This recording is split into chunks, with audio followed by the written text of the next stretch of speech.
chama-se O que Sobrou da Religião. Então vamos lá. Eu vou depois colocar esse texto aí no seminário, antes mesmo de sair no Diário do Comércio. Se há neste mundo um fato bem comprovado, é a percepção extrasensorial durante o estado de morte clínica. Um corpo inerte, sem batimentos cardíacos ou qualquer atividade cerebral, desperta de repente e descreve, com riqueza de detalhes, o que se passava durante o seu transe, não só no quarto onde jazia, mas nos outros aposentos da casa ou do hospital, que de onde estava ele não poderia ver nem se estivesse acordado, bem de saúde e com os olhos abertos. Ou seja, há uma atividade perceptiva num estado de total inércia cardíaca e cerebral, e não só existe esta atividade, mas ela produz mais informações do que você poderia obter se estivesse com o seu coração e cérebro funcionando. Quer dizer, como se a percepção, ela, com o coração parado e o cérebro parado, ela intensifica. Isso já se repetiu tantas vezes e foi atestado por tantas autoridades científicas idôneas que só um completo ignorante na matéria pode teimar em permanecer incrédulo. Mas mesmo alguns que reconhecem a impossibilidade de negar o fato, relutam em tirar a conclusão que ele impõe necessariamente. Os limites da consciência humana estendem-se para além do horizonte da atividade corporal, inclusive a do cérebro. A relutância em aceitar isso mostra que o homem moderno, o produto da cultura que herdamos do iluminismo, se identificou com o seu corpo ao ponto de sentir-se amedrontado e ofendido ante a mera sugestão de que a sua pessoa seja algo mais. É evidente que aí não se trata só de uma convicção, de uma ideia, mas de um transe auto-hipnótico incapacitante, de um bloqueio efetivo da percepção.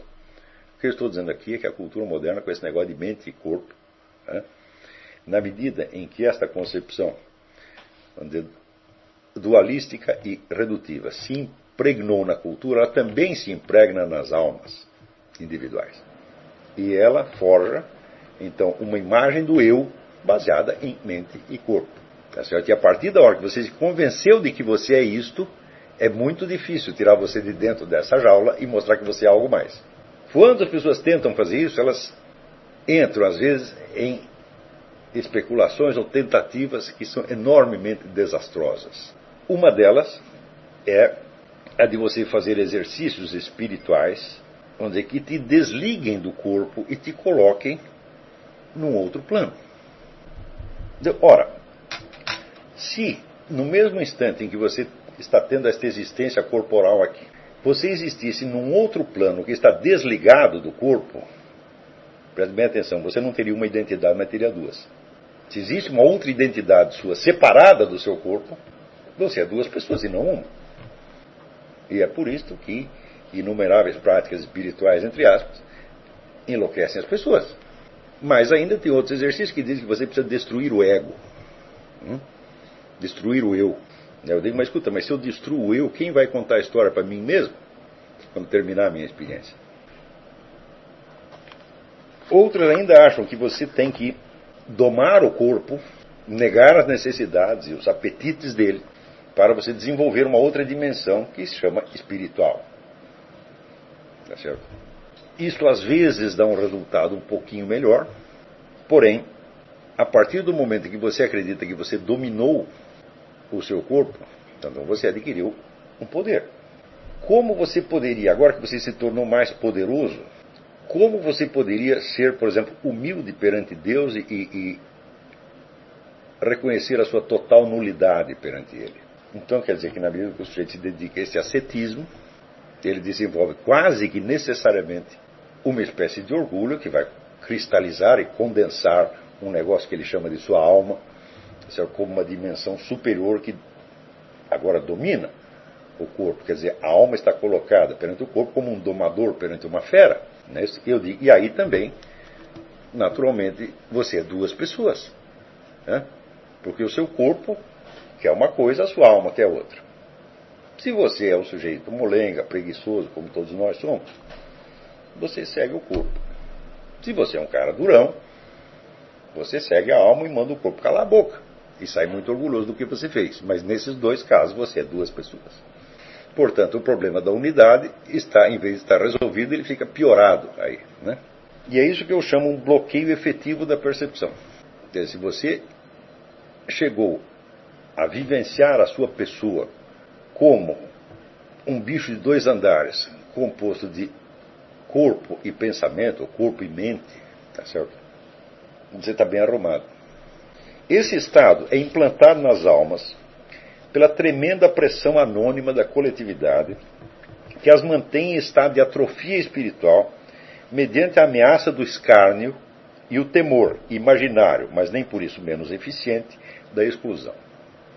Quer dizer, o sujeito acha que se ele perceber algo para além disso aí, vão chamá-lo de louco, vão rir da cara dele. Né? E talvez, né, ele vai perder a namoradinha, vai perder o emprego, etc, etc, etc. Infinitamente multiplicado e potencializado pelo sistema educacional e pela mídia, o que um dia foi mera ideia filosófica ou pseudo-filosófica, incorpora-se nas personalidades individuais como reflexo de autodefesa. Você lembra, por exemplo, que a famosa cena em que Jung estava contando para o Freud certos experimentos psíquicos, espirituais que ele tinha feito, e o Freud ficou horrorizado, ele tinha medo daquilo que é obscuro, desconhecido, demoníaco, né? E o Freud nunca mais quis ouvir falar daquilo. E o Freud se apegou até o fim, né, à ideia, vamos dizer, de uma estrutura da mente inteiramente baseada, vamos dizer, em impulsos que são corporais, no fim das contas. Né?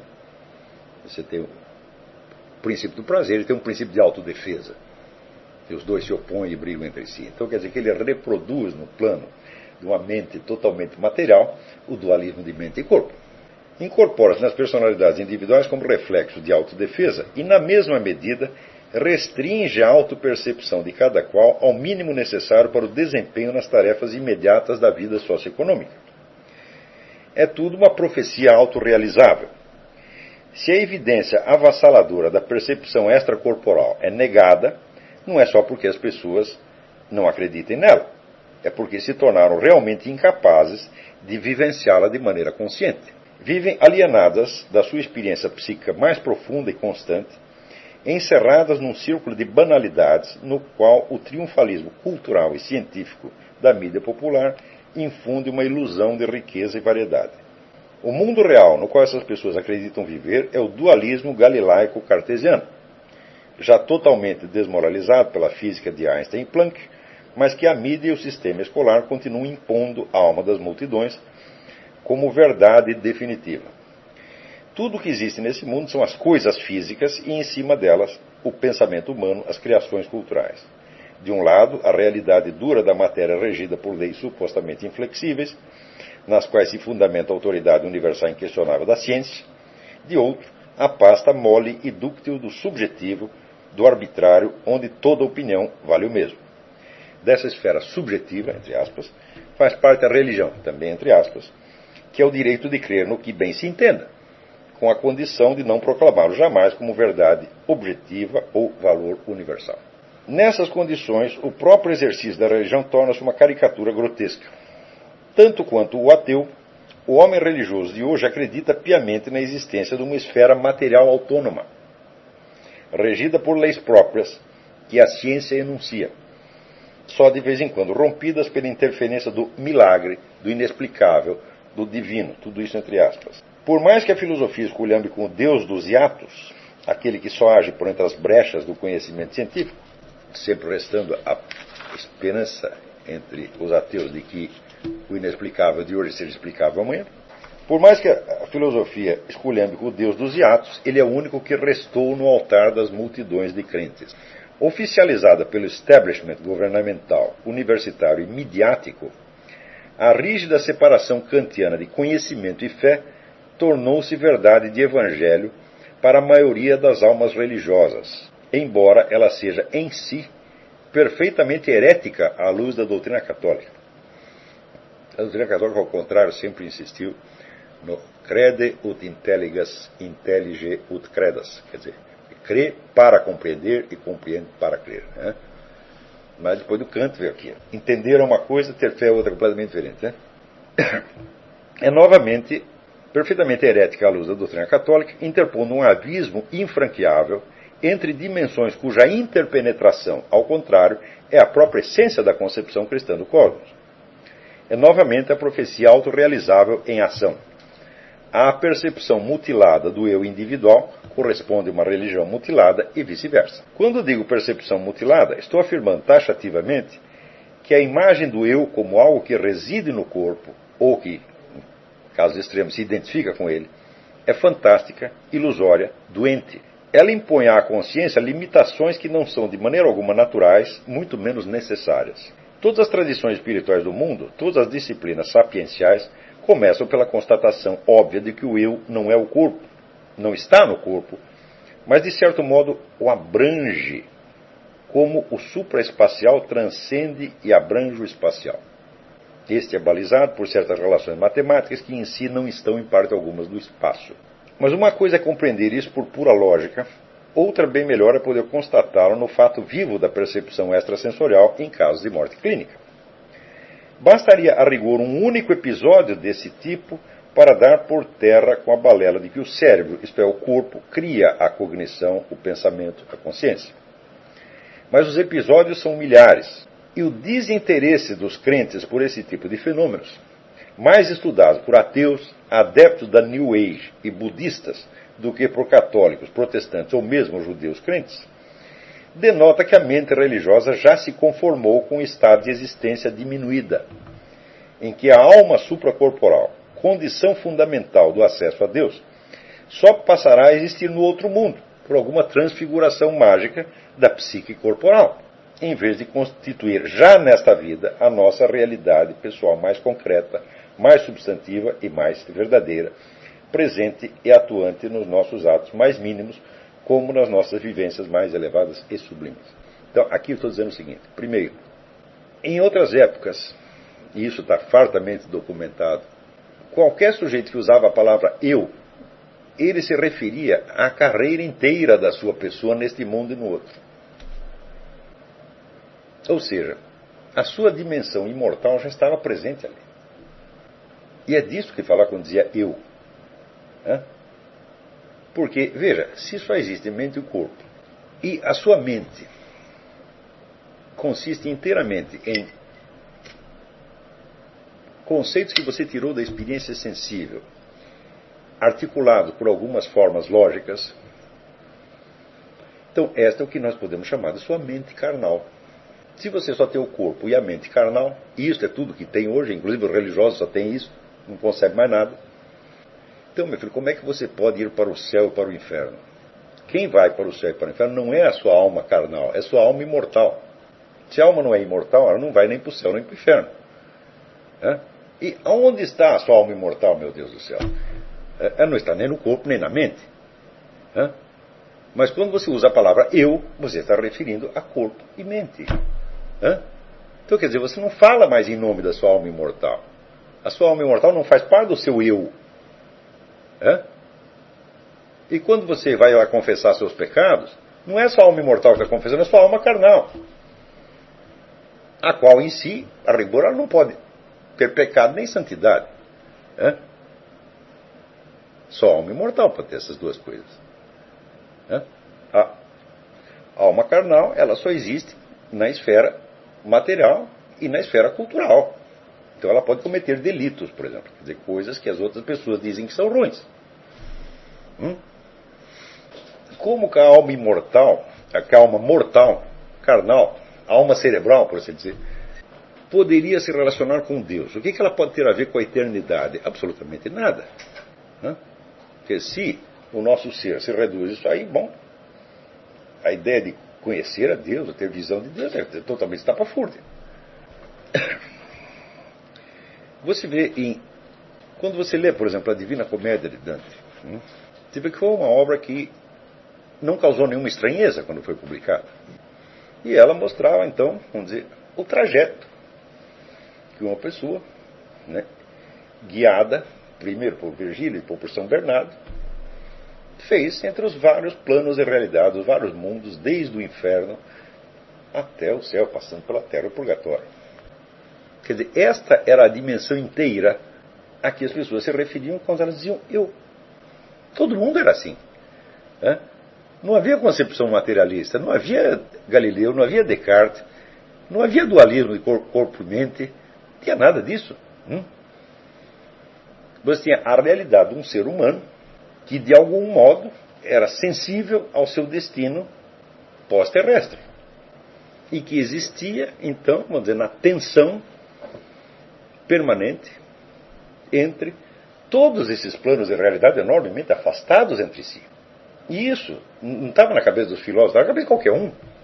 Isso aí está, assim, a presença, vamos dizer, do céu e do inferno, né? A presença dos anjos e demônios é uma coisa tão enormemente atestada, tá certo? Por toda a literatura da antiguidade cristã, tá certo? E de toda a Idade Média. Eu digo, ora, todas as pessoas viviam num mundo onde tem céu e inferno, anjos e demônios. E quando falavam eu, estava falando de alguém que estava se movendo no meio de todas essas possibilidades. Então, o que era o eu? O eu era o personagem que tinha um destino eterno, benigno ou maligno. Portanto, o eu era a alma imortal, da qual, na verdade, as pessoas não sabiam muito mais do que nós, mas sabiam que existia. E sabiam que existia não depois da morte. Isso é importante. Porque as pessoas hoje, como elas só têm corpo e mente, elas pensam numa alma imortal, mas alma imortal depois da morte. Eu digo, mas que coisa estranha. Se você não é imortal agora, como é que você vai ser depois da morte? Não é uma estupidez? Então, isso quer dizer que a vivência da alma imortal desapareceu da nossa cultura. Só sobrou corpo e mente. Eu digo, e as pessoas ainda têm a cara de pau de continuar sendo religiosas assim. Digo, olha, se eu não tenho alma imortal, por que eu vou ser religioso, meu saco? Faz o menor sentido. Quer dizer, eu vou forçar a barra para eu virar uma outra coisa depois que eu morri?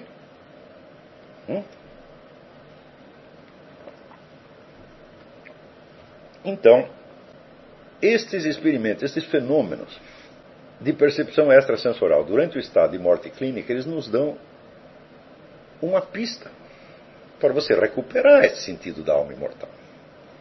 Eles não nos dão tudo, mas nos dão uma dica. Por quê? Se o sujeito está clinicamente morto, o coração não funciona, o cérebro não funciona, nada funciona, ele continua sabendo das coisas e fica sabendo até mais do que ele poderia saber, tá certo? Se estivesse acordado, então isso significa que a sua consciência de fato não está limitada ao corpo e não está limitada àquilo que você chama de mente. Por quê? Se você está num quarto, você não pode enxergar o que está no outro quarto. Então o seu corpo não chega lá. E a sua mente chega? Não, a sua mente pode conjecturar o que está lá, mas ela não pode ver o que está lá. Então, o conhecimento que essas pessoas adquirem durante aquele momento transcende infinitamente o que nós chamamos de corpo, o que nós chamamos de mente também. Mais ainda, as pessoas que passaram por essa experiência relatam que durante aqueles instantes elas estavam extraordinariamente inteligentes, que tudo que elas queriam saber parecia imediatamente. Ora, mas se você tem este estado você tem essa experiência durante o estado de morte clínica, ou seja, quando o seu corpo parou, seu cérebro parou, o que te leva a concluir que você não está tendo esse estado exatamente agora? Apenas o seu corpo e sua mente estão ocupados demais com outras coisas para que você perceba. Estão acompanhando isso? Agora, se eu não tenho esta capacidade, como é que eu posso adquiri-la no estado de morte clínica? Será totalmente absurdo. Quer dizer, o estado de morte clínica seria um estado muito privilegiado, que me dá capacidades miraculosas. Ou seja, aí você estaria tentando, como diz os latinos, explicar obscurum per obscurius. O obscuro por mais obscuro ainda. Então, de cara, seguinte, essas capacidades não aparecem no estado de morte clínica. Nós as temos. E elas se manifestam naquele estado por algum motivo que nós não sabemos ainda. Mas são capacidades humanas. Fazem parte do ser humano.